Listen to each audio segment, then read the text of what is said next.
Thank you, Scott. Good morning to you. You know, we're now roughly 48 hours away from deciding who will lead our state for the next 4 years. With education, healthcare, and hurricane recovery fresh on everyone's mind, this year's gubernatorial election proving to be a very important one for our state.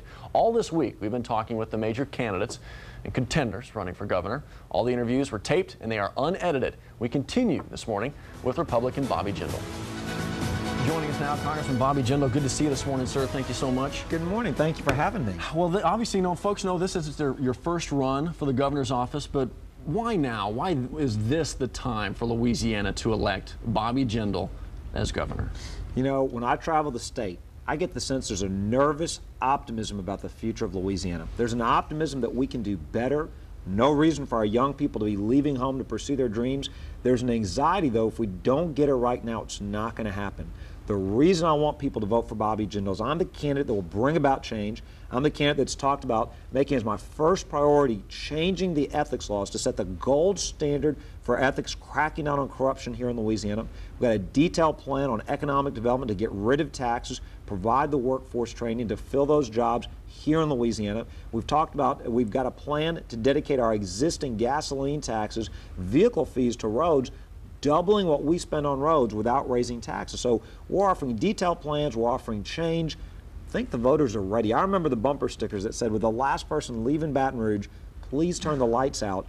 The other bumper sticker said, dear Lord, please give us one more oil boom. We won't waste the next one. This is our second chance, maybe our last chance in our lifetimes to fix our state. You mentioned traveling the state. You certainly have done that. But there have also been a lot of candidate forums, and some people want to know, why haven't you participated in so many of those forums? We've seen the other three majors there. Why have you chosen to skip out on some of those? You know, we're doing 3 statewide debates. Yes. We're doing, including one hosted by WAFB. In addition, we've put out 150 specific policy items. 150 specific things we need to do to change our state. We're the only candidate offering these kinds of detailed plans on corruption, on economic development, on health care, on roads and infrastructure. My challenge to my opponents is offer your own ideas. Don't just throw mud. Don't just call names. I don't think it's real instructive to sit there and have them attack my Christian faith or just call me names. That's not what the voters want. And so we're looking forward to all 3 of those. We've already done some of those, but all 3 of those. But we've also put out specific policy details. The other thing, I think it's important not only for candidates to talk, but also listen. We've traveled all over this state. We've been in every parish multiple times, probably done more traveling than all the other candidates put together. I think it's important for me to share my ideas with the voters, but to hear from them what they want their next governor to do to lead our state forward. You mentioned the fact that you want to see the more policies thrown out by these candidates. Are the forums not conducive to that? Or is it just too much slinging back and forth? Is that why? Well, I think if they put out their policies ahead of time, we can actually then make these into a debate about policies. But unfortunately, if it's just, you know, you saw that the Democratic Party spent all this money running an ad, and all it basically did was attack me for being a Christian, and there was such a backlash.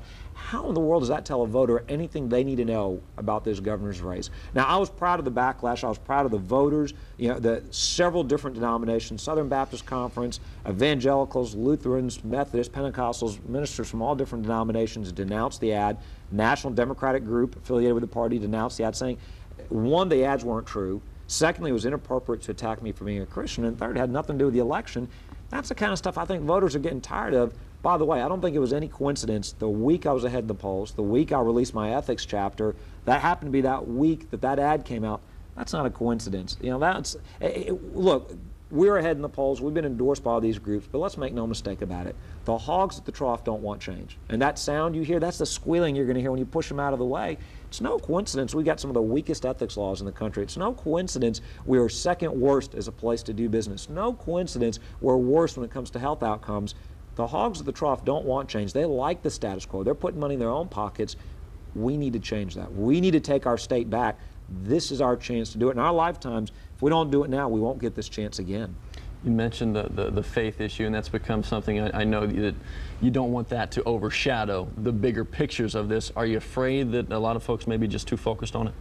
Well, you know, the reality is I think the ad backfired. I can't tell you how many voters come to me and say, look, that was ridiculous. The Democratic mayor of Winsboro ended up endorsing me after that, saying he was so offended by it. We've had hundreds and thousands of people send us emails, letters. Haven't had one person say anything other than a positive statement saying that, of course, we're supporting you. We thought this was ridiculous. I'm not embarrassed at all. Look, I'm proud of my faith. The Bible tells us to rejoice when you have an opportunity to talk about your faith. I'm happy to do it. But I also want voters to know, look at our plans for putting discipline in the classrooms, for getting people out of the emergency rooms into primary and preventive health care. Look at the policies, look at the plans. That's right. Of course, you mentioned the fact that we're going to have a debate right here, all four of the major candidates right here. That's actually going to be tonight, coming up right here on WAFB. And now that you've seen all the interviews with the four major candidates for governor, you can go back and see them again. Just log on to WAFB.com and click on the Political Action Center. We've got them all there for you. The election is just a couple days away, so get informed and make your